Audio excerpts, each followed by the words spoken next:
दोस्तों, क्या हमने कभी सपने में भी सोचा था कि एक दिन ऐसा आएगा? हम वो फैंस हैं जो लॉकडाउन से पहले बड़े हुए हैं, एक ऐसे दौर में जहां दो टीमों का खौफ पूरे आईपीएल पर राज करता था, चेन्नई सुपर किंग्स और मुंबई इंडियंस। इस दौर के शिखर पर खड़े थे एमएस धोनी। वो फैंस के लिए एक ऐसा यकीन बन गए थे कि जब तक वो मैदान पर हैं, ट्रॉफी चेन्नई ही आएगी। उनका होना ही जीत की गारंटी लगता था। इनके घर चेपॉक और वानखेड़े किसी फोर्ट से कम नहीं थे। ओपोजिंग कैप्टन्स के लिए इन मैदानों पर आकर फैंस के शोर के बीच जीतना लगभग नामुमकिन हो चुका था। ये फ्रैंचाइजेस हमारे बचपन का वो हिस्सा बन गई थी जहां हार का डर कभी महसूस ही नहीं होता था।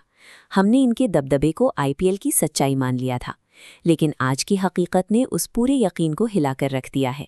वही सीएसके और एमआई जो कभी टेबल टॉप करती थीं, आज 3 जीत और 5 हार के साथ पॉइंट्स टेबल के सबसे निचले हिस्से में स्ट्रगल कर रही हैं।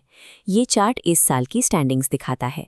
पहली बार सीएसके और एमआई टेबल के बॉटम पर आकर जम गई हैं और टॉप पर बैठी टीमों से इनका पॉइंट्स गैप अब इतना बढ़ गया है कि वापसी मुश्किल लग रही है। जिन पंजाब और आरसीबी को हमने सालों तक नीचे स्ट्रगल करते देखा, आज वही टीमें मैक्स लेवल क्रिकेट खेल रही हैं। वो फियरलेस हैं, जबकि पुराने चैंपियंस अब डिफेंसिव मोड में दिखते हैं। ये दर्द सिर्फ येलो जर्सी तक नहीं है, मुंबई के फैंस भी आज वही खामोशी महसूस कर रहे हैं। दो राइवल कैंप्स जो कल तक आपस में भिड़ते थे, आज एक ही तरह की गमगीन खामोशी में डूबे हैं। ये कोई टेम्पररी बैड लक नहीं है। 17 साल पुरानी आईपीएल हायरार्की अब पलट चुकी है। जो कभी बॉटम पर थे, वही अब नए रूल्स लिख रहे हैं। सीजन शुरू होने से पहले उम्मीद बहुत बड़ी थी। ऋतुराज गायकवाड़ को कैप्टनसी दी गई, संजू सैमसन जैसे मैच विनर स्क्वाड का हिस्सा बने और लगा कि नया खून सीएसके को फिर से वही पुराना दर्जा दिलाएगा। मगर इस चार्ट की डाउनवर्ड ट्रेंड लाइन देखिए। जीत के बाद लगातार मिलने वाली हारों ने टीम की विनिंग मोमेंटम को जीरो कर दिया है। 3.5 का रेशियो हमारी उम्मीदों पर पानी फेर रहा है। ग्राउंड पर वो स्पार्क बिल्कुल गायब लगता है। ऋतुराज को लगातार टॉस हारते हुए और मुश्किल सिचुएशंस में प्रेशर में देखना फैंस के लिए दिल तोड़ने वाला है। कैप्टनसी का बोझ उनके नेचुरल खेल को भी दबा रहा है।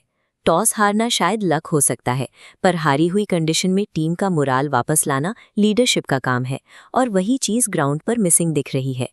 बैटर के तौर पर उनका टैलेंट कमाल है, लेकिन एक पूरी डायनेस्टी को संभालने के लिए जिस मानसिक मजबूती की ज़रूरत होती है, वो फिलहाल ऋतुराज में नज़र नहीं आ रही।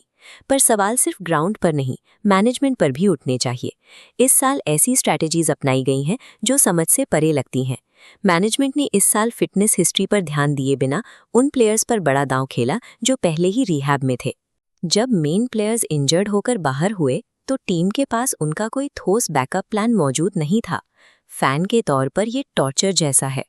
एक मैच जीतकर लगता है कि प्लेऑफ्स पहुंच जाएंगे, पर अगले ही मैच में कोई भी टीम चेपॉक आकर हमें आसानी से हराकर चली जाती है। हमारी होम ग्राउंड की फियर फैक्टर अब पूरी तरह ब्रीच हो चुकी है। टीम्स अब यहाँ डरने के बजाय डोमिनेट करने आती हैं। अनफिट प्लेयर्स पर रिलायंस और होम ग्राउंड का डर खत्म होना मैनेजमेंट की प्लानिंग में एक बहुत बड़ा गैप दिखाता है। हम फैंस को अब ये मानना होगा कि एमएस धोनी की मैजिक वाला दौर अब ऑफिशियली खत्म हो चुका है। हम अब उस मैजिक के भरोसे मैच नहीं निकाल सकते। हर मैच की हार के साथ हम फैन वो इनविंसिबिलिटी खो रहे हैं जो सालों तक हमारा गुमान थी। आज सीएसके को ग्राउंड पर वल्नरेबल देखकर दर्द होता है। मुंबई और चेन्नई को फाइनल्स में एक दूसरे के खिलाफ लड़ते देखने के वो दिन बहुत याद आते हैं। वो राइवलरी ही आईपीएल की असली पहचान थी, जो अब मिट्टी में मिलती दिख रही है। वो इम्पेनेट्रेबल आर्मर जो इन टीम्स को दूसरों से अलग करता था, अब उतर चुका है। आज ये टीमें मैदान पर ऑर्डिनरी लग रही हैं। इसीलिए आज मैं हाथ जोड़कर सीएसके से गुजारिश कर रहा हूँ, इस सीजन में अभी भी वक्त है। कोई करिश्मा करके दिखाओ, अपनी गलतियों को तुरंत सुधारो और किसी भी तरह प्लेऑफ्स तक पहुंचो।